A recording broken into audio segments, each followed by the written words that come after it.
এই এক মন্ত্রে উজ্জীবিত হয়ে আল্লাহর দ্বীনের ঝান্ডা সমুন্নত করবার এই আন্দোলন এবং সংগ্রামের আমি নিজেকে উৎসর্গ করার ঘোষণা করছি এবং আমার সকল ভাইদেরকে, আমি সকল উলামায়ে কেরামকে এবং ধর্মপ্রাণ মুসলমানদেরকে, ইসলামী নেতৃত্বকে ঐক্যবদ্ধভাবে এই সংগ্রামের ঝান্ডা সমুন্নত করবার, ধারণ করবার আহ্বান জানাচ্ছি এবং আপনাদের সকলকে আবার শুকরিয়া জ্ঞাপন করছি যে আজকে আপনারা এভাবে আমাকে উৎসাহিত করেছেন, উজ্জীবিত করেছেন। আল্লাহ পাক আপনাদের সকলকে উত্তম বিনিময় দান করুন। প্রিয় ভাইয়েরা,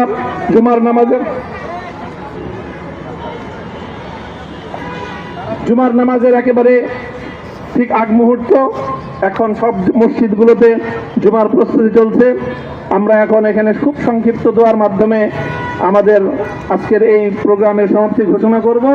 এরপরে ইনশাআল্লাহ প্রত্যেকে সুশৃঙ্খলভাবে যার যার জায়গা মতো বা আশেপাশের মসজিদগুলোতে গিয়ে